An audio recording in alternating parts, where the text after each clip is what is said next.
fast-growing demands of digital era motivates us to continue improving the potential of integrated human resources that are capable to support productivity. This vast and rapid development needs an effective and modern learning solution that can keep up with the routines of today's society. A facility that can cope with the limitations of space and time. For many people, both limitations pose as major problems in developing themselves and enhancing their career in digital era. In the end, those problems will impact their lifestyle. Universitas Terbuka is here to answer those problems by applying an open and distance learning system. A system that has proven effective in increasing the coverage and equal distribution of excellent higher education for all elements of society. Our learning system. Our system allows students to have a flexible and open learning method, and it offers many advantages. First one is the registration period, which is open throughout the year, so no more worry about late registration. Flexible space, time, and place. This is useful for students who still want to develop their knowledge wherever and whenever they want. Easily access printed and digital teaching materials in all corners of Indonesia and other countries.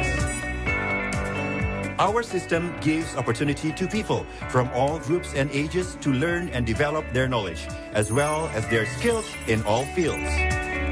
With 39 regional offices all across Indonesia and overseas service centers, we are always ready to support operational activities and cooperations with various national and international institutions. We have numerous facilities to support student activities and learning process, from UT Radio, UT TV, learning assistance, to online library.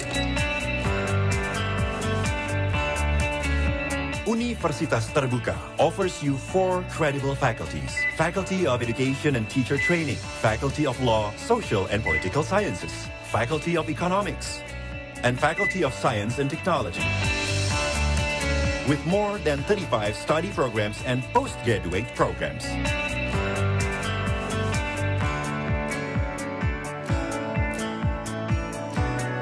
Universitas Terbuka, making higher education open to all. Pendidikan jarak jauh.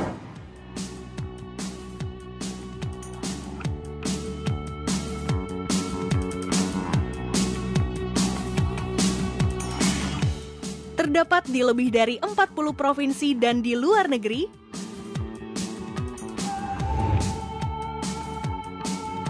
Bahan ajar mudah didapat.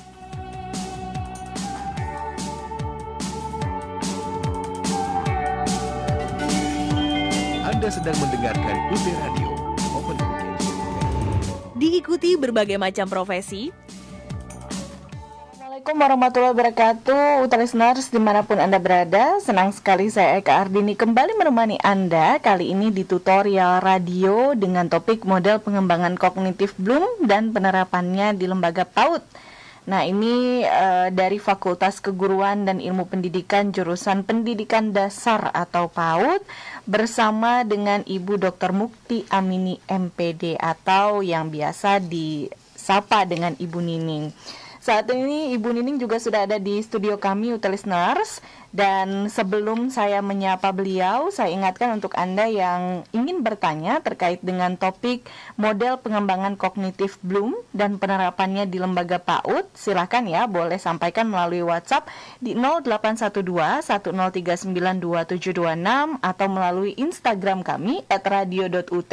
Anda bisa kirimkan DM atau mention atau juga langsung drop komentar di live streaming Instagram kami dan juga bisa melalui YouTube Universitas Terbuka. Terima kasih juga untuk Anda yang sudah mendengarkan kami melalui streaming di www.utradio.ut.ac.id dan juga menyimak kami melalui YouTube Universitas Terbuka. Baik, kalau begitu saya langsung menuju ke Ibu Dr. Mukti Amini MPD. Ini pertemuan saya dengan beliau yang kesekian dan selalu ditunggu karena selalu asik pembahasannya ya. Baik, apa kabar Bu Ning? Alhamdulillah baik. Sehat ya? Sehat. Sehat, baik. Ini jelang lebaran tapi masih giat untuk memberikan tutorial radio. Ngabuburit tapi dari pagi. Ngabuburitnya siang ya Bu ya. Oke. Kali ini yang akan kita bahas mengenai model pengembangan kognitif Bloom dan penerapannya di lembaga PAUD. Betul ya Bu ya? Betul. Oke, baik. Kalau begitu kita langsung saja Bu Ning, bagaimana sebenarnya Bloom mengemukakan teorinya tentang perkembangan kognitif ini? Silakan. Ya. Jadi sebenarnya Bloom itu kan tidak hanya mengeluarkan teori tentang kognitif ya. Dia akan mengeluarkan teori tentang 3 ranah pembelajaran. Ada kognitif, afektif, sama psikomotorik gitu ya. Tetapi karena mata kuliah ini kebetulan mata kuliah metode pengembangan kognitif, jadi kita ambil irisannya saja yang tentang kognitif gitu ya. Nanti yang lainnya berarti kita pelajari di mata kuliah yang lain. Nanti kalau ada yang nanya kok yang 2 nggak dibahas, ya karena memang sesuai dengan mata kuliahnya. Oke, jadi yang spesifik yang akan dibahas mengenai kognitifnya begitu. Betul, ya, iya. Bu Ning. Oke, mungkin boleh dijelaskan Bu, apa saja begitu perilaku kognitif yang berdasarkan teorinya Bloom ini? Ya. Bloom itu membagi menjadi 6 jenjang sebetulnya. Yang versi lama itu ada 6, yang versi baru juga ada 6. Nah, supaya nggak bingung, saya bikin 7 gitu. Nanti karena ada yang datang, ada yang hilang gitu ya. Oke. Itu dari tingkat level kognitif terendah sampai dengan yang pertama itu pengetahuan, terus yang kedua itu pemahaman, yang ketiga penerapan ya, terus yang keempat analisis, sintesis, kemudian evaluasi, lalu kreasi. Jadi kalau mau dibikin tuh kayak anak tangga gitu Mbak Ika, gitu ya. Nah, secara umum bisa dibagi menjadi 2 garis besar gitu ya. Yang terendah 1 sampai 3 itu kategorinya masuk LOTS ya, lower order thinking skill, gitu ya, kemampuan berpikir rendah. Nah, mulai dengan analisis ke sana itu masuk yang HOTS. HOTS ini yang sekarang kan sedang digalakkan ya, bahkan sejak untuk anak usia dini, bagaimana supaya anak-anak juga sudah mulai berpikir HOTS ya, higher order thinking skill gitu. Ini yang menjadi PR dari kita semua para guru, bagaimana mengajak anak-anak untuk sedini mungkin bisa berpikir secara HOTS, karena nggak mudah, orang dewasa pun nggak mudah gitu ya berpikir HOTS. Nah, saya mau memberikan slide ini penting ini ya. Ini perbedaan antara revisi antara Bloom yang lama dengan Bloom yang baru. Ya mungkin di tayangan sudah ada ya. Jadi sebetulnya sama-sama 6, cuma berputar. Kalau yang di versi lama itu sintesis namanya. Setelah analisis ada sintesis yang tahap kelima. Nah, itu kemudian sintesis ini naik menjadi creating. Gitu. Kan mirip ya, sama-sama menyusun sesuatu, merancang, naik menjadi level tertinggi. Nah, di yang baru evaluasi yang tadinya tertinggi di yang lama itu turun di bawah creating gitu. Jadi diputar sedikit gitu. Itu mungkin penjelasannya. Yang lainnya sih sama aja. Baik, ini bisa Anda saksikan juga ya UT listeners melalui YouTube, begitu ada slide-nya di sana. Baik. Nah, jadi kalau yang pertama ini berarti apa, Bu? Kognitifnya? Ya, pengetahuan tadi ya. Pengetahuan. Kita mungkin akan mulai satu-satu ya. Betul. Kita bahas satu-satu. Nah, pengetahuan itu maksudnya apa? Sebagai level kognitif terendah itu lebih kepada remembering, ya, mengenal, mengingat gitu ya. Memproduksi pengetahuan baik dari fakta, bisa juga dari kaidah, bisa juga dari prinsip atau metode.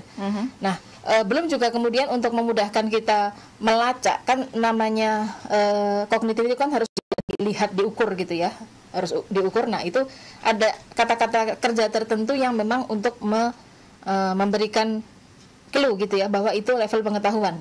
Nah, jadi kalau misalnya kayak memahami, kan susah kita melacaknya, ya.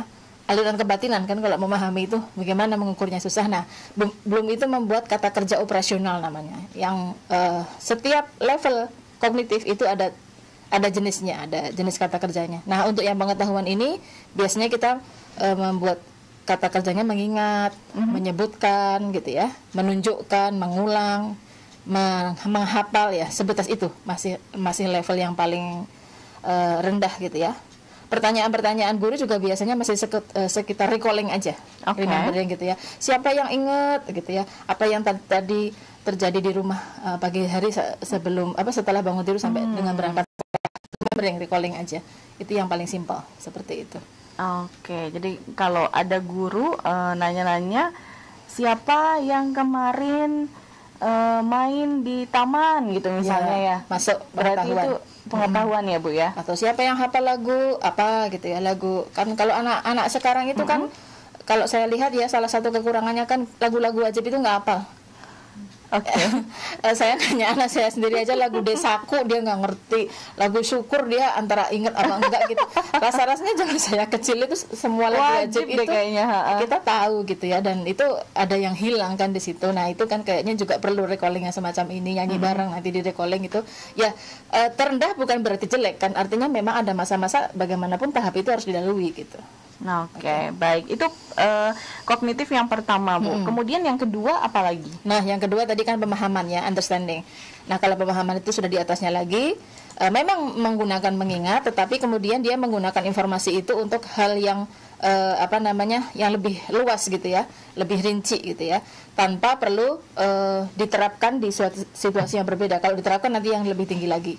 Nah ini contohnya kalau di sana menyebutkan kalau yang pemahaman sudah menjelaskan gitu kan, lebih detail gitu ya, mendiskusikan, melaporkan itu kan lebih panjang gitu ya jangkauannya, mengelaborasi lah ya, meninjau, meringkas, menceritakan ya, menerjemahkan, nah itu yang seperti itu ya.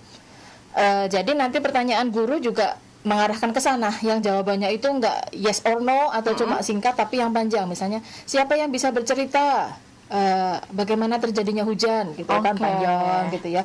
Terus kira-kira kalau misalnya setahun tidak hujan apa yang akan terjadi, kan panjang tuh jawabannya nanti anak-anak cerita gitu ya.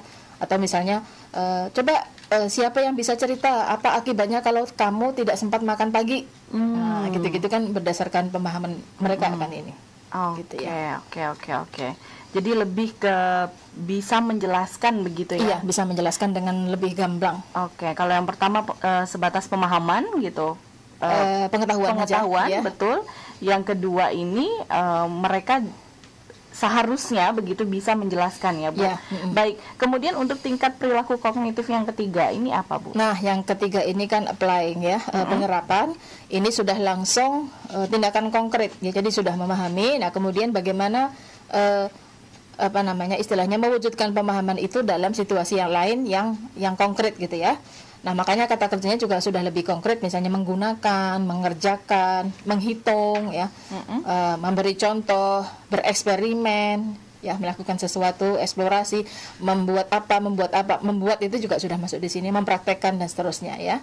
Nah, ini sering banget dilakukan oleh guru TK sebetulnya gitu ya, dengan metode-metode yang salah satunya mungkin eksperimen kan ada ya, bisa juga melalui role playing, itu sudah bagian dari penerapan. Role playing tapi yang tanpa setting skenario, artinya kamu nanti ngomong ini ya, enggak, berarti kan bukan penerapan tapi benar-benar dituntun. Kalau ini misalnya cuma diberi kamu jadi Pak Tani, kamu jadi penjualnya, coba sekarang bagaimana dialognya bagaimana, itu sudah penerapan di sana, karena anak-anak kan harus berpikir sendiri gitu ya.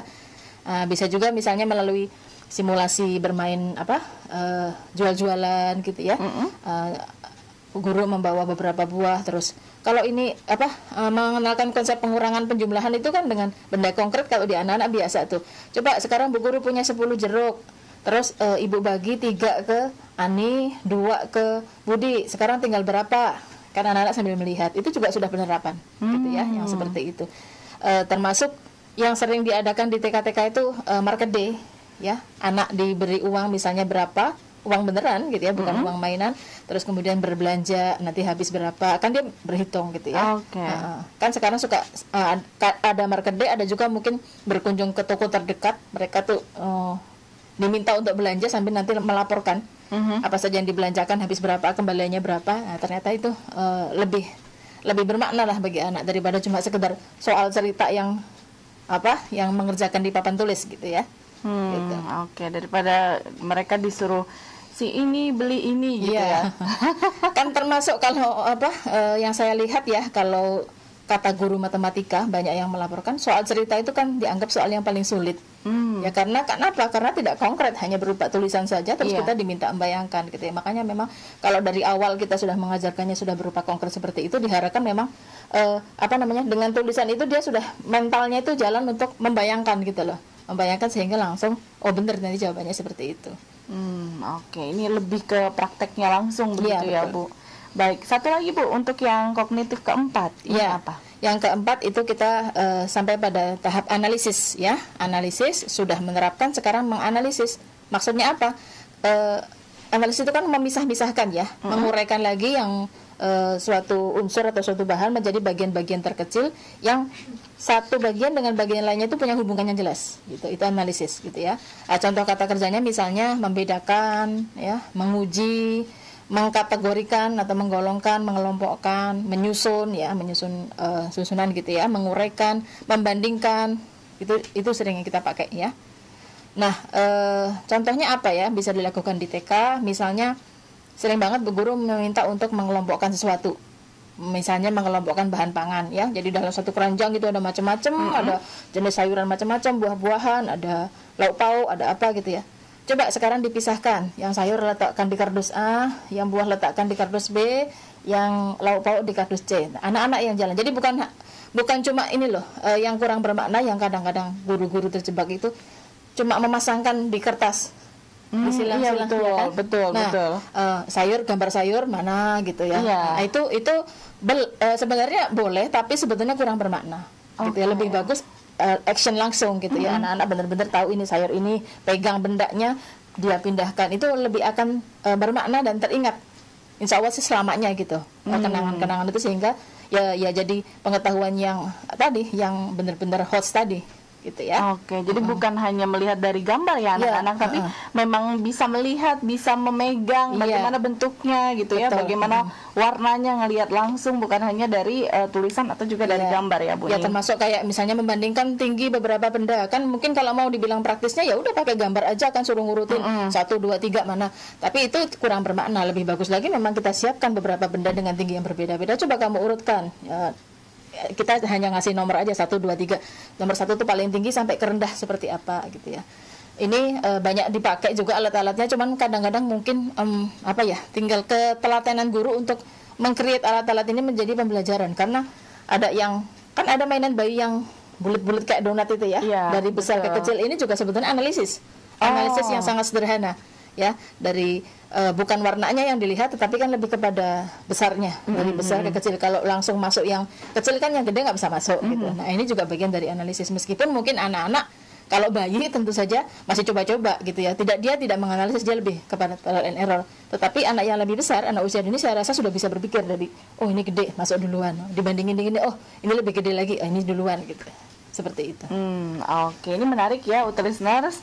Nah, tadi Ibu Ning sudah menjelaskan mengenai pengembangan kognitif Bloom dari nomor 1 sampai dengan nomor 4, berarti masih ada sekitar 3 lagi ya Bu ya? 3 lagi nanti akan dijelaskan di segmen berikutnya. Nah, tapi sebelum kita break, listeners, saya mau ucapkan terima kasih untuk Anda yang sudah mendengarkan kami melalui streaming di www.utradio.ut.ac.id, kemudian juga melalui YouTube Universitas Terbuka. Saya akan sapa, mudah-mudahan semuanya sehat ya. Ini ada Mas Maruba Pandiangan, kemudian ada Mbak Mujiatun, terima kasih sudah menyimak. Mas Heri Kristianto juga terima kasih sudah menyimak kami. Kemudian ada Mbak Muti Sagala, ada Mbak Maratun Toyibah, Mbak Vivian Rarasita, Mbak Salma Afwani Sawa. Banyak perempuan yang hadir pagi saat ini ya.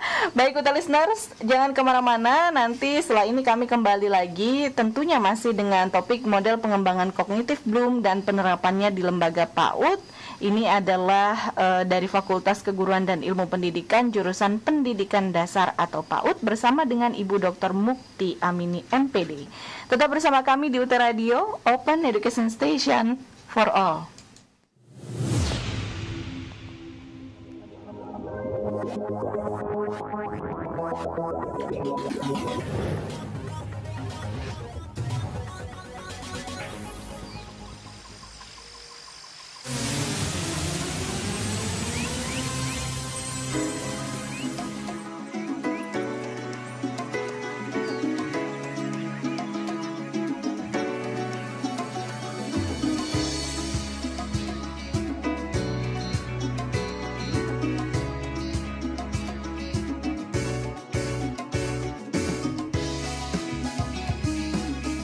Salah satu daerah di Kabupaten Hulu Sungai Utara ini begitu menarik dan menjadi ciri khas sebagai daerah wisata yang dikenal dengan nama Danau Panggang.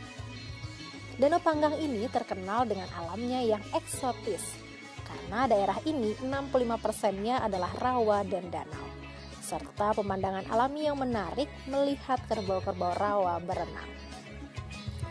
Kerbau-kerbau ini adalah milik para peternak setempat. Diternak dan berkeliaran berenang mencari makan di daerah rawa ini. Sehingga tidak sedikit para wisatawan yang datang untuk menikmati eksotisnya alam dengan pemandangan kerbau yang bisa berenang di rawa, sungai, dan danau.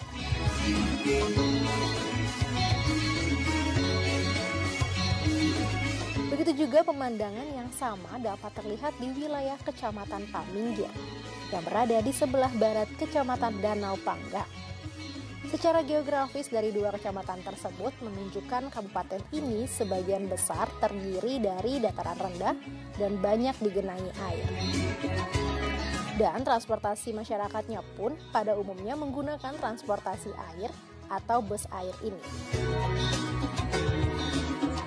Pemandangan alam di wilayah tersebut menjadikan Kabupaten Hulu Sungai Utara terkenal akan eksotisnya alam dan fauna. Selain kerbau rawa, kabupaten ini juga terkenal dengan itik khasnya, yaitu itik mamar atau itik alabio. Itik-itik ini dikenal sejak lama dengan nama itik alabio dari Almuntai. Itik alabio sampai saat ini menjadi primadona usaha bagi peternakan maupun kuliner khas Almuntai, Kabupaten Hulu Sungai Utara. Itik alabio menjadi ikon khas kota ini dan menjadi monumen patung itik alabio yang terkenal sebagai maskot kota Almuntai atau Kabupaten Hulu Sungai Utara.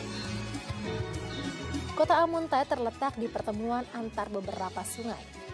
Almuntai pada awalnya adalah nama kabupaten sebelum menjadi Kabupaten Hulu Sungai Utara. Pusat pemerintahan dan perdagangan Kabupaten Hulu Sungai Utara berada di Kecamatan Almuntai Tengah. Disinilah pusat pemerintahan berada dan Almuntai Tengah merupakan kecamatan dengan penduduk terpadat di Kabupaten Hulu Sungai Utara.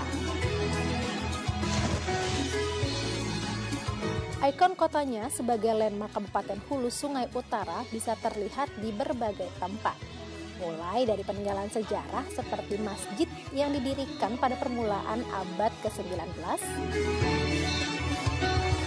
dan sebuah situs candi Hindu atau Candi Agung yang terletak di kawasan Sungai Malang, Kecamatan Almuntai Tengah. Candi ini Listeners, terima kasih Anda masih bersama kami di Utara Radio Open Education Station for All di tutorial radio dengan topik model pengembangan kognitif Bloom dan penerapannya di lembaga PAUD.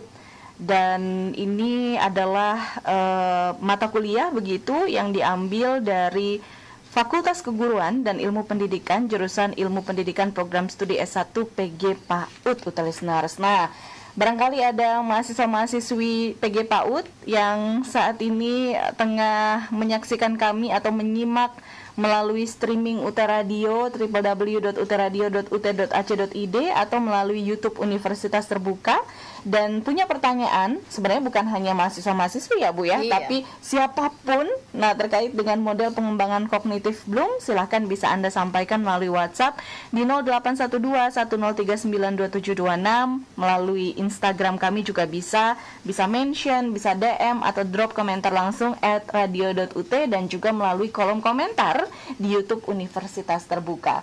Baik, kita akan lanjutkan lagi bersama Ibu Dr. Mukti Amini MPD atau Bu Nining. Kita akan lanjutkan bagaimana model pengembangan kognitif Bloom yang kelima ya Bu? Iya, betul. Silakan. Oke. Makasih Mbak Eka, kita lanjutkan yang kelima yaitu sintesis ya. Kalau tadi sudah analisis menguraikan kemudian digabungkan lagi. Ini kayak itu, kayak apa? Hokben-nya. Oh. Dari ayam caca-caca diuraikan digabungin lagi gitu ya. Menghimpun atau menyusun unsur-unsur yang tadi dipisah menjadi satu lagi, menjadi sebuah keseluruhan yang lain sebetulnya gitu ya. Nah, makanya nanti KKO-nya itu tidak akan jauh beda dengan revisinya Bloom yang creation ya, merancang, menggabungkan, mengelola menghias, membangun gitu kan, yang sifatnya memang creation sebetulnya. Makanya di revisi yang versi baru itu masuknya di creation. Nah, pertanyaannya apa atau apa saja yang bisa dilakukan guru, misalnya membuat rumah dari batang-batang korek api disusun itu kan bisa juga, atau misalnya dari apa ya, dari batangnya bisa, dari kardus korek apinya bisa. Cuma sekarang nyari kardus korek api udah susah ya. Orang udah pakai korek gas. Iya, betul. Terus melanjutkan cerita. Jadi sengaja cerita itu dipotong ya. Ada kasusnya. Nanti solusinya biar anak-anak yang menyelesaikan. Memang tidak didikte. Itu nanti akan beda-beda nanti kan. Karena mereka kan dari mana mereka bisa melanjutkan, itu kan berarti kan dia mesti menggabungkan beberapa fakta yang dia terima sebelumnya di cerita sebelumnya. Nah, itu berarti kan ada unsur sintesasnya yang di sana gitu ya. Jadi tidak sekedar pokoknya asal melanjutkan kan, enggak. Karena sudah ada fakta yang dia kumpulkan, fakta-fakta itu dia satukan, nah kemudian dia bisa berpikir, oh kira-kira kelanjutannya akan seperti ini kan, begitu. Jadi terus mereka setelah mendengar begitu, kemudian istilahnya dicacah-cacah tadi, terus si anak ini diminta untuk menyatukan gitu atau mengembangkan, merancang lagi begitu ya Bu ya? Betul.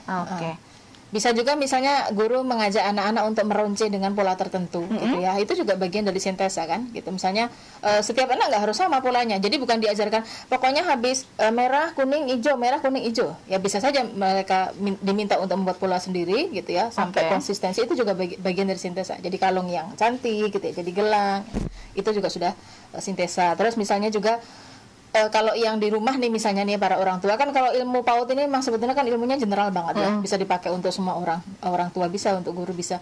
Misalnya punya hewan piaraan, terus ngasih makan, terus memasukkan satu-satu ke kandang, itu sintesa loh. Kan dia harus ngitung gitu, dia punya berapa ayam gitu kan, udah masuk semua belum, kalau belum mesti dia cari kemana gitu. Itu sebetulnya berpikir sintesa. Ada berhitungnya juga, terus kemudian dia harus mengumpulkan menjadi satu gitu ya, merapikan kandangnya. Itu sintesa. Terus menata meja makan gitu kan, itu ada aturannya kan, menata meja makan, gelas letaknya di mana, piring di mana, serbet gitu ya. Nah, itu bagian dari sintesis. Bagian-bagian kecil yang kemudian disusun rapi menjadi satu kesatuan gitu ya.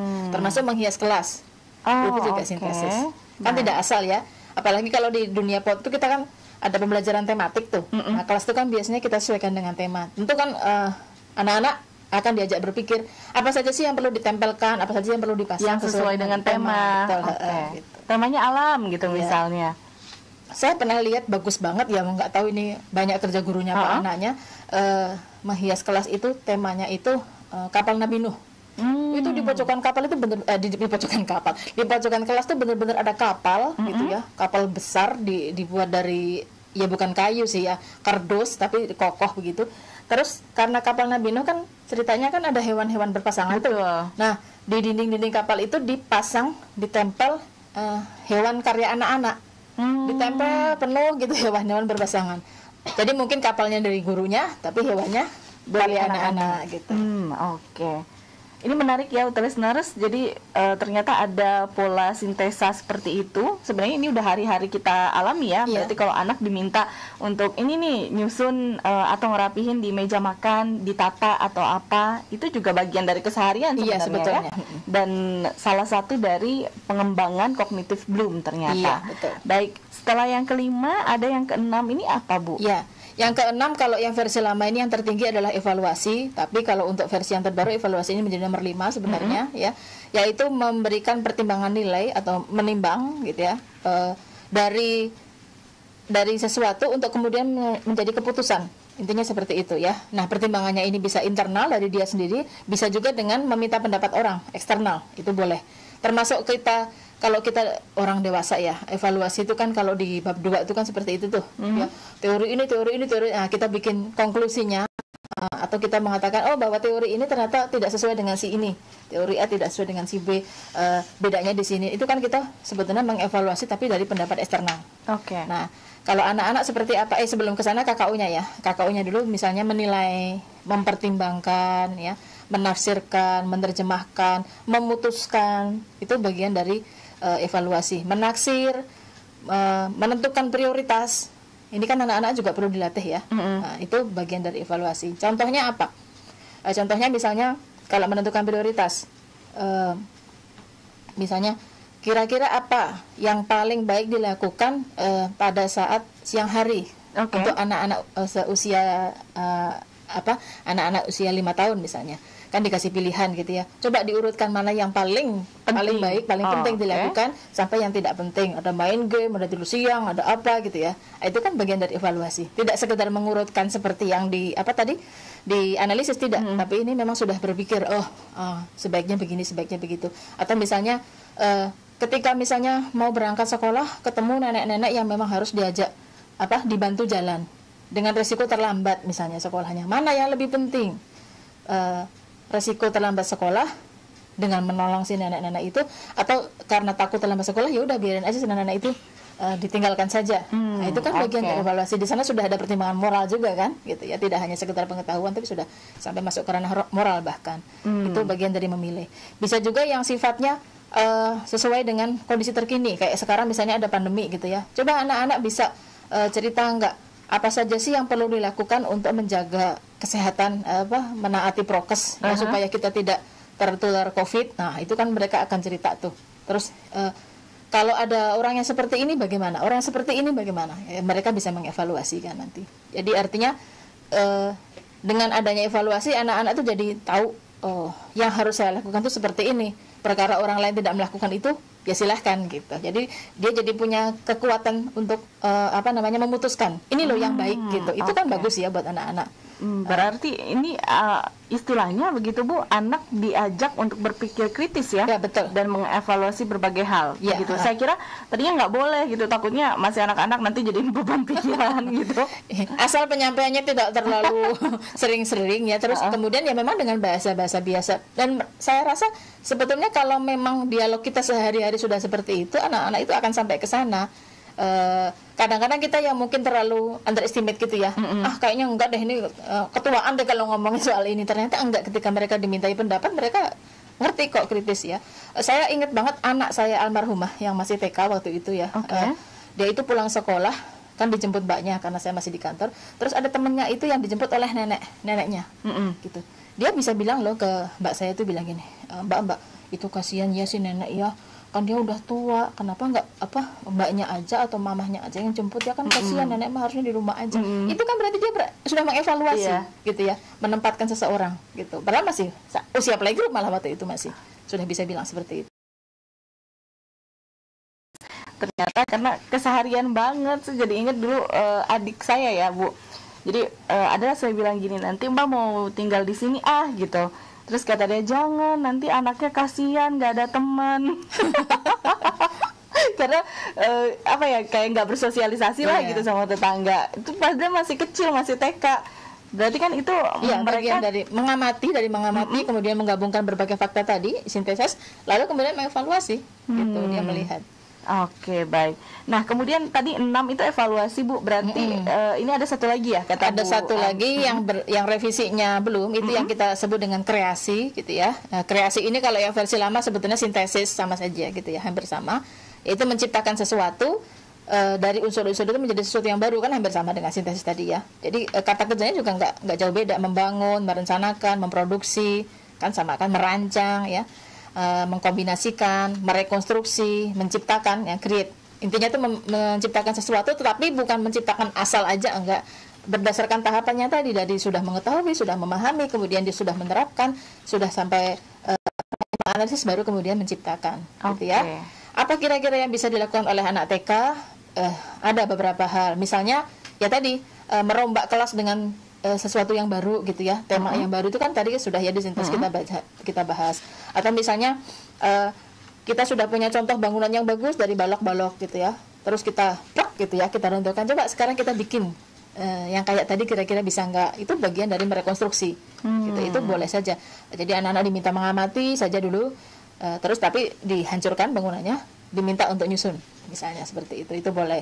Atau kemudian membuat agenda perjalanan gitu ya. Kalau kita kira-kira mau pergi seharian ke kebun binatang, kira-kira coba bisa nggak kita bikin agenda perjalanan, setiap jamnya itu apa saja yang perlu kita lakukan. Itu bagian dari merancang perjalanan kan. Ya, itu sudah bisa dilakukan meskipun tidak harus dengan tulisan gitu ya. Mereka lesan, guru yang banyak menulis mungkin, atau dengan ikon tertentu gitu. Oke, baik. Nah, kita kan sudah bahas nih Bu, 7 tingkat perilaku kognitif menurut Bloom ya. Iya. sebenarnya apa saja sih manfaat-manfaat tingkat perilaku kognitif dalam pembelajaran? Iya. Secara umum itu manfaatnya ada 4. Nanti kita juga akan bahas satu-satu ya. Yang pertama itu untuk menentukan sistem klasifikasi sasaran belajarnya ya. Yang kedua itu untuk mengembangkan pertanyaan untuk anak. Ini untuk latihan bagi gurunya supaya pertanyaannya nggak sekedar recalling aja. Yang ketiga itu untuk mengevaluasi kegiatan belajarnya, dan yang terakhir untuk diferensiasi pembelajaran, penjenjangan pembelajaran. Ini penting nanti untuk melayani kebutuhan ABK. Oke ya. Mungkin dari pertama dulu Mbak Eka ya. Oke, boleh. Nah, yang pertama itu untuk menentukan sistem klasifikasi sasaran belajar. Maksudnya bagaimana?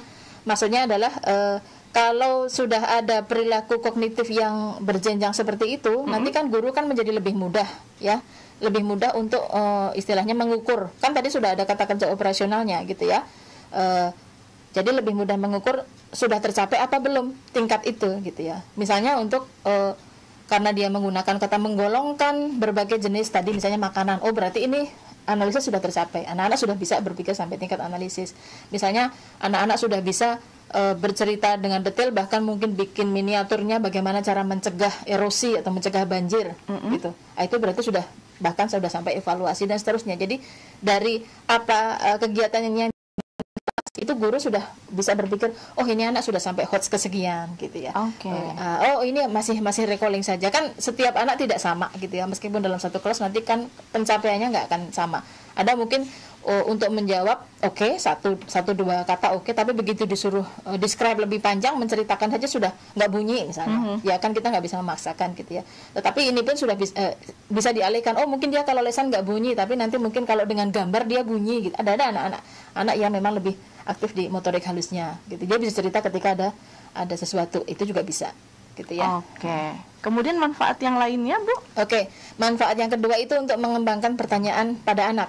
Jadi kenapa ini perlu? Karena selama ini kan kalau tidak jenjang kognitif 1 sampai 7 atau sampai 6 ini dipahami oleh guru kan cenderungnya kan paling-paling hanya sampai menerapkan, menyebutkan, menjelaskan, sampai menerapkan, memberi contoh ya, C1 sampai C3 saja. Tetapi ketika kita sudah mengetahui ini, kita kan menjadi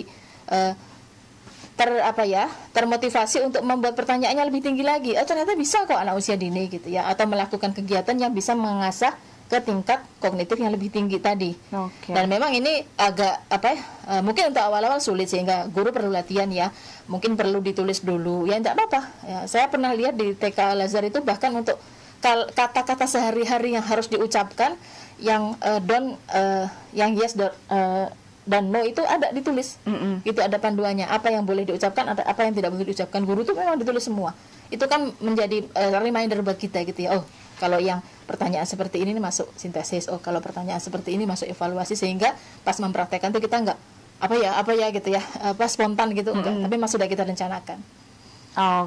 Baik. Nah, nanti di segmen terakhir kita akan bahas mengenai tantangan nih untuk para guru di PAUD ya, Bu ya. Seperti apa sih gitu dalam mengembangkan kognitif Bloom ini ya. Betul. Kita akan bahas di segmen 3, listeners. Saya juga ucapkan nih dan saya sapa untuk Anda yang menyimak kami melalui YouTube Universitas Terbuka.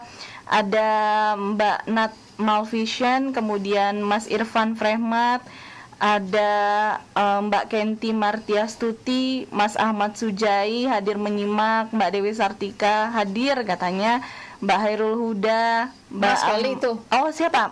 Mas Hairul Huda ya, maaf ya namanya, Mbak Amanah Rahma, kemudian ada Mbak Malik Mika, Audwi Maya Novitri hadir, terima kasih. Kemudian Mbak Novita Eka Nurjana hadir, ini Mbak Azro Rahmi, Mbak kayaknya ya, Mbak atau Mas ya. Mohon maaf kalau saya salah menyebutkan. Baik, listeners, saya juga ingatkan Anda yang ingin bertanya terkait dengan topik pembahasan kita kali ini mengenai model pengembangan kognitif Bloom dan penerapannya di lembaga PAUD bersama Ibu Dr. Mukti Amini. Silakan Anda bisa sampaikan melalui WhatsApp di 0812-1039-2726 atau melalui Instagram kami langsung @radio.ut, bisa drop komentar di sana, DM atau mention boleh, atau juga melalui kolom komentar YouTube Universitas Terbuka ya. Baik, jangan kemana-mana, tetap bersama kami di UT Radio. Nanti kami kembali lagi di segmen 3 masih dengan topik model pengembangan kognitif Bloom dan penerapannya di lembaga PAUD.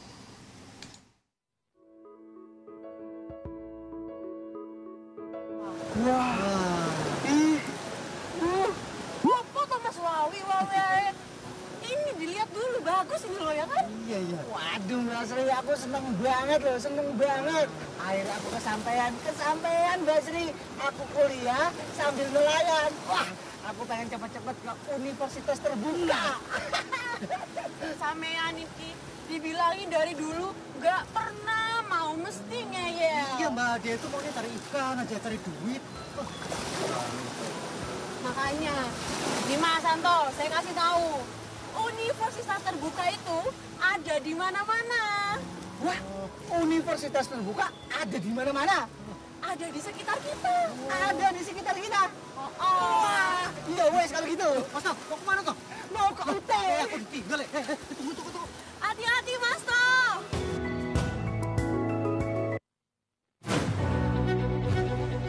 Sejak universitas terbuka diresmikan, kami telah menjadikan teknologi komunikasi digital sebagai alat perkuliahan. Dengan peralatan yang canggih dan tentunya dukungan tenaga profesional, serta sarana-prasarana yang sangat memadai untuk mendukung terselenggaranya pendidikan dan pembelajaran mahasiswa UT melalui berbagai modus pembelajaran berbasis teknologi dan diseminasi inovasi. Inovasi tiada henti terus kami lakukan untuk menjadi universitas yang network, digital, dan virtual. Telah menjadi pegangan bagi mahasiswa bahwa UT sangat mengikuti perkembangan zaman, bahkan menjadi pelopor kampus digital di Indonesia. Jangan ragu untuk bergabung bersama kami dalam menggapai cita-cita. UT menjangkau yang tidak terjangkau. Hanya UT yang bisa begini.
Pesona pegunungan di Kabupaten Mamasa, Sulawesi Barat menyimpan keindahan. UT listeners, terima kasih Anda masih bersama kami di UT Radio Open Education Station for All. Masih di tutorial radio dengan topik model pengembangan kognitif Bloom dan penerapannya di lembaga PAUD. Nah, kalau tadi udah dari penjelasan Bu Ning, ada 7 level mengenai model pengembangan kognitif Bloom, kemudian 2 manfaat yang sudah dijelaskan ya Bu. Betul. Memang ini tantangan bagi para guru ya, ternyata ngajar tuh ya begitulah, dibilang gampang enggak juga, tapi bisa dipelajari, kemudian juga melihat perkembangan-perkembangan dari anaknya juga disesuaikan dengan kemampuan ya Bu Ning. Baik, kalau begitu untuk manfaat lainnya Bu, ini apa aja, apa lagi? Mau mengomentari sedikit tadi ya, jangan sampai misalnya ada kesan, guru TK kan gampang, tinggal ngajarin tepuk-tepuk sama nyanyi-nyanyinya aja selesai. Ternyata tidak semudah itu gitu ya. Bahkan kalau di negara-negara maju itu kan guru TK itu malah profesor gitu. Jadi mereka memang diminta oleh negara secara khusus untuk memberikan fondasi dari awal bagaimana seharusnya mendidik anak itu gitu ya. Itu kita perlu pelajari juga tentang itu. Nah, sekarang kita yang ketiga ya, Mbak Ika ya, tentang manfaat yang ketiga dari taksonomi Bloom ini adalah untuk mengevaluasi kegiatan belajar. Maksudnya dalam satu kegiatan sebetulnya itu tidak hanya mencapai satu atau dua perilaku kognitif, tapi bisa langsung beberapa gitu ya. Apalagi kalau di TK itu kan sudah ada bungkus tema. Semuanya itu sudah ada payung temanya sehingga smooth itu kegiatan-kegiatannya seolah-olah menjadi satu, tetapi sebetulnya kemampuan yang dicapai macam-macam gitu ya, termasuk kognitif bisa masuk, bahasa bisa masuk. Nah, dari kognitif sendiri itu nanti level-level kognitifnya pun bermacam-macam, bisa digabungkan dalam satu kegiatan yang seolah-olah hanya satu, padahal sebetulnya sudah mencapai beberapa level kognitif. Ya, misalnya untuk tema binatang itu bisa dirunut dari C1 kan sekedar menyebutkan aja kan nama-nama hewan, pokoknya apa aja. Kalau sudah C2 mungkin ciri-cirinya, hewan darat ciri-cirinya apa hewan liar ciri-cirinya apa gitu ya. Terus kalau C3 sudah mulai yang sifatnya lebih detail. Kalau punya kucing di rumah enggak, bagaimana cara memberikannya dia makan, bagaimana kalau misalnya kucingnya sakit gitu ya, dan seterusnya ya. Kalau C4 apa? Ya, kategorisasi, mengelompokkan misalnya hewan darat, laut, udara seperti apa, atau hewan liar, hewan piaraan gitu ya. Tapi yang penting jangan kertas gitu ya. Kalau bisa memang ada, kalau mengelompokkan hewan ya paling enggak boneka-boneka kecil apa tuh namanya, miniatur hewan gitu kan banyak dijual. Nah, itu lebih bermakna lah. Kalau hewan nggak mungkin kita bawa benda aslinya ya. Dapat juga ayam gitu. Bawa ayam. Tetapi ketika mungkin memang masih lebih bagus bawa gitu. Atau mungkin lagi ke kebun binatang mungkin ya Bu ya, bisa lihat kan di situ ada hewan-hewannya gitu ya. Iya. Beberapa pengalaman sih ketika kita membawa hewannya langsung itu anak-anak jauh lebih antusias. Misalnya temanya khusus tentang kelinci, kita sengaja bawa kelinci ke kelas, itu mereka sangat antusias gitu ya, dibandingkan cuma nonton film kelinci gitu ya. Apapun ketika memang bisa benar langsung ya dibawa, tapi kalau nggak bisa ya tiruannya. Kalau gajah kan nggak mungkin dibawa ke kelas ya, nggak cukup kelasnya. Nggak boleh juga Bu. Iya. Terus sampai ke mana tadi, ke menggolongkan ya, C4. Nah, sekarang C5. Bagaimana C5? C5 itu kan sintesis ya. Kira-kira misalnya, kalau punya kucing, bagaimana supaya kucing itu tidak pup sembarangan? Cara melatihnya seperti apa? Itu kan tahapan-tahapannya panjang. Itu kan perlu pengetahuan juga. Itu sudah sampai ke sintesis. Atau selanjutnya misalnya C6. Nah, bisa diajak berpikir. Anak-anak siapa yang punya kucing? Pada gini semua. Coba kira-kira kenapa sih kok anak-anak itu rata-rata suka sama kucing gitu? Itu sudah evaluasi. Sudah bagian dari evaluasi. Nah, kalau creation-nya apa? Misalnya membuat kandang gitu ya. Kandang kucing, kandang ayam, tapi yang pakai syarat-syarat, nggak asal bikin kandang. Yang higienis yang seperti apa, yang tersedia untuk tempat minum, tempat makan, dan seterusnya. Itu kan pakai pengetahuan dulu gitu kan, tidak tiba-tiba bikin. Gitu. Ini menarik sih ya listeners. Jadi satu tema dapat digunakan untuk mencapai 6 tingkat kognitif sekaligus ya, Bu Ning. Manfaat taksonomi Bloom yang lain ada lagi kan? Ya, terakhir ya, itu adalah untuk melayani kebutuhan ABK yang berbeda-beda, tetapi tanpa memisahkan dia dari anak lain.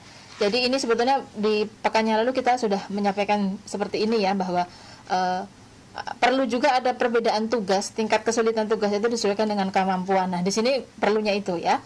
Jadi tugas untuk anak ABK ini tidak harus sama kuantitas maupun tingkat kesulitannya dengan anak-anak yang lain, tetapi kita kalau untuk ABK itu kan sebetulnya rentangnya panjang Mbak Eka. Anak berbakat pun kita sebut ABK. Gitu ya. Spektrumnya itu kalau yang sebelah kiri itu istilahnya yang slow learner, retardasi mental, istilahnya sebelah kanan tuh anak-anak yang jenius, berbakat itu masuk ABK juga. Karena kan dia butuh perlakuan khusus. Gitu. Anak dengan kebutuhan khusus itu sampai ke sana. Nah, spektrum kiri sama spektrum kanan ini kan harus dilayani semua oleh guru. Nah, makanya dengan guru memahami tadi, mana yang hot, mana yang lots, dia bisa memberikan, kalau yang slow learner udahlah, lots sudah cukup lah gitu ya. Kalau yang nanti kalau dia terlalu berat kan dia udah keburu bete, putus asa, udah nggak mau melanjutkan kegiatannya lagi, dia bilang, Bu, aku nggak bisa gitu kan. Kebalikannya, anak-anak yang memang berbakat mungkin kalau diberikan tugas yang biasa-biasa saja, yang so-so aja kan dia cepat bosan. Nanti akhirnya dia mengganggu temannya kan, loncat ke sana, loncat ke sini gitu kan. Nah, dia perlu diberikan tugas yang jauh lebih sulit, yang hot tadi, supaya dia tekun dengan tugasnya itu. Anteng, biar anteng ya. Jadi sengaja dikasih pancingan tugas yang lebih sulit, lebih banyak gitu ya, anteng, dan terpenuhi rasa bosannya itu kan. Memang mereka akan cepat bosan nih penyakitnya anak-anak berbakat ini ya. Tapi itu kan tantangan bagi guru. Nah itu salah satu fungsi kenapa guru perlu memahami tentang perilaku kognitif ini. Oke, baik. Kita menuju ke YouTube ya. Nampaknya sudah banyak pertanyaan juga nih, Bu Ning. Saya sapa terlebih dahulu. Mudah-mudahan sehat semuanya.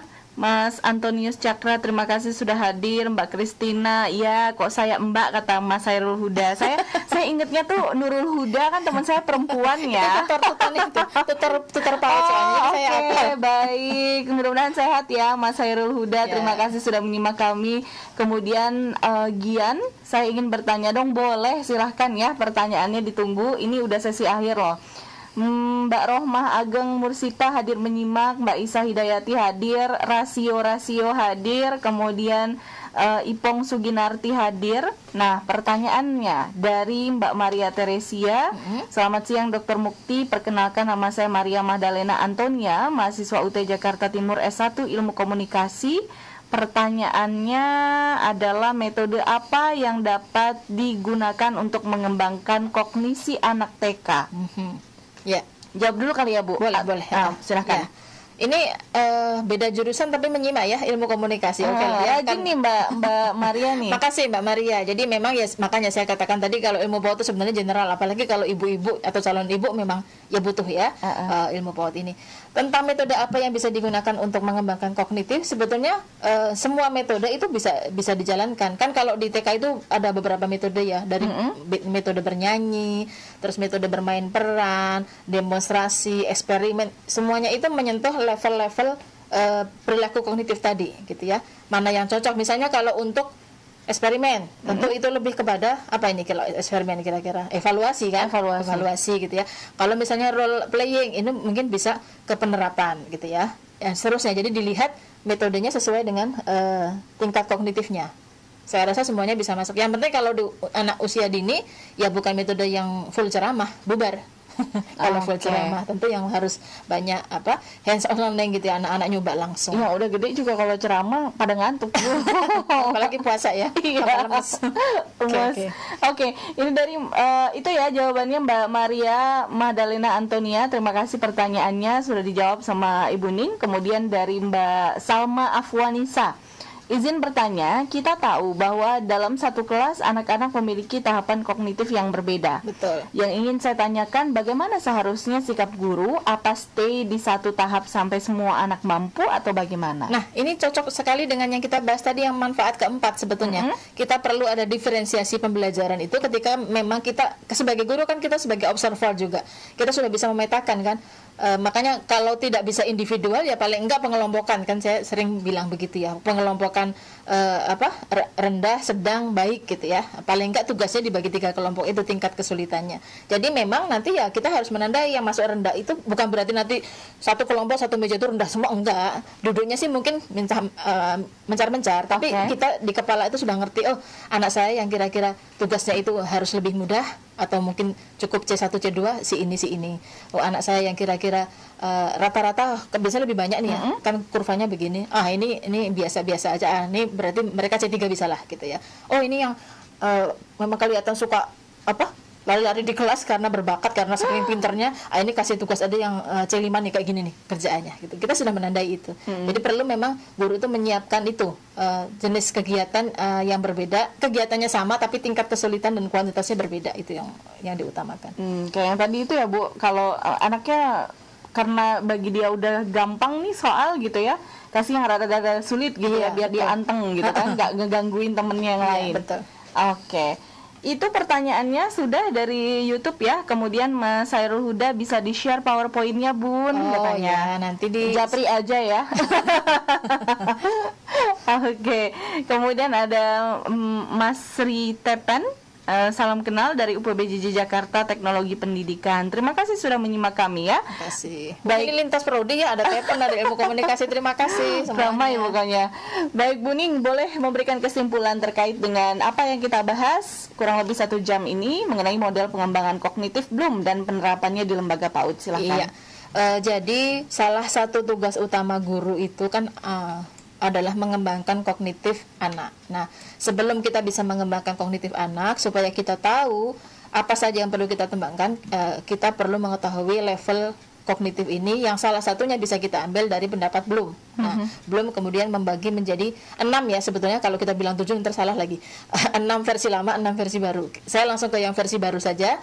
Jadi dari pengetahuan, pemahaman, penerapan, analisis, evaluasi, lalu kreasi. Nah, ini menantang karena pengalaman selama ini atau pengamatan kita selama ini, kita biasanya lebih banyak bermain di 3 yang bawah ini ya. Sekedar pengetahuan, pemahaman, penerapan, paling jauh penerapan. Nah, tantangan bagi kita adalah supaya mengajak anak-anak untuk berpikir HOTS ya, melalui analisis, evaluasi, dan kemudian kreasi. Jadi berdasarkan pengalaman tadi, berdasarkan analisis ini ya, tidak sekedar kreasi yang biasa saja. Ini tantangan, tapi saya rasa bisa dilakukan dan sangat mungkin memang sudah bisa kita ajarkan sejak usia dini, gitu ya. Sehingga nanti ketika dia dewasa memang sudah terbentuk itu ya. Kebiasaan untuk mampu berpikir secara kritis. Di tingkat tinggi gitu. Oke, baik. Bu Ning, ini ada satu lagi pertanyaan, masih boleh silakan. Oke, ini saya nggak tahu nih Mas Ipong Suginarti apa Mbak nih? Oh Mbak, aduh tuh kan depannya Ipong kan ya Mbak Ipong Suginarti, mohon maaf ya. Izin bertanya, saya masih kesulitan membedakan antara kemampuan kognitif analisis dan menilai atau evaluasi. Oh ya. Analisis kan lebih rendah ya. Kalau analisis kan memisah-misahkan saja malah, memisahkan unsur-unsur itu, mengurai gitu ya. Kalau evaluasi itu justru ketika sudah mampu menganalisis, dia sudah mampu memilah-milahkan, kemudian dia berpikir lebih jauh lagi bagaimana ini kesimpulannya atau keputusannya. Ini misalnya ada unsur A, unsur B, unsur C, ini mana yang paling baik yang harus saya ambil. Misalnya kan kita punya, kalau kita orang dewasa ya, kita kan punya plan A, plan B, plan C gitu ya. Dari sekian banyak plan ini mana yang harus saya laksanakan gitu ya. Prioritasnya yang mana dulu, kan kalau orang sibuk begitu tuh ya, biasanya dia kegiatan bentrok 3 mana dulu yang harus saya datangi ini gitu ya. Kalau sekarang mah kita kondangan ya, kondangannya siapa dulu nih, kondangan teman, kondangan bos, apa kondangan tetangga gitu. Itu kan sebetulnya melalui evaluasi sederhananya sih, tetapi artinya apa, berbeda dengan analisis yang memang sekedar cuma memisahkan. Kalau evaluasi itu memang sudah dengan pertimbangan matang, memang melalui analisis dulu sebelumnya gitu ya. Oh kalau datang ke tetangga begini, apa akibatnya? Oh kalau nggak datang ke tempat bos begini akibatnya, kan ada ininya, ada sesuatu, ada alasannya masing-masing. Oke, baik, mudah-mudahan terjawab ya Mbak Ipong. Itu tadi sudah dijawab oleh Ibu Ning. Mbak Nova, selalu senang mendengarkan penjelasan dari Ibu Mukti Amini. Sama, saya juga favorit. Terima kasih. Oke, ada tambahan lagi Bu sebelum kita closing, kesimpulannya atau ingin menambahkan? Ya, terima kasih untuk teman-teman yang sudah setia mengikuti siaran Tutorial Radio dari PAUD. Ya, saya harapkan tetap terus mengikuti. Masih ada beberapa seri lagi nanti ya, meskipun tidak dengan saya, karena di PAUD itu kan sebetulnya dosen kami ada 36 Mbak. Oke. Gitu ya, ada banyak nanti gantian gitu ya. Kalau saya tuh nanti bosan Mbak Ikanya juga, kasihan gitu ya. Nanti ada yang lain. Yang jelas saya senang ketika kita banyak berdiskusi, karena bagaimanapun ilmu PAUD ini kan ilmu yang memang kita bisa pakai dalam kehidupan kita sehari-hari, dan tidak hanya sekedar ilmu, tapi juga sebetulnya kalau dari sisi religi itu kan bernilai ibadah juga apa yang kita lakukan ini kan, karena memang suka ada dasarnya secara ilmu ya, nilainya juga insya Allah lebih tinggi gitu. Tidak sekedar melaksanakan tugas rutin biasalah sebagai pendidik maupun sebagai orang tua. Baik, terima kasih Ibu, dan mudah-mudahan apa yang disampaikan juga memberikan manfaat ya Bu. Amin. Ya. Ibu tetap sehat, sukses selalu juga, karena sebentar lagi Lebaran. Mohon lahir batin, sama-sama buat pemirsa juga semuanya. Selamat Lebaran juga untuk Bu Ning dan keluarga. Sama-sama. Baik, listeners, demikian tadi tutorial radio kami bersama dengan Ibu Dr. Mukti Amini MPD dengan topik model pengembangan kognitif Bloom dan penerapannya di lembaga PAUD.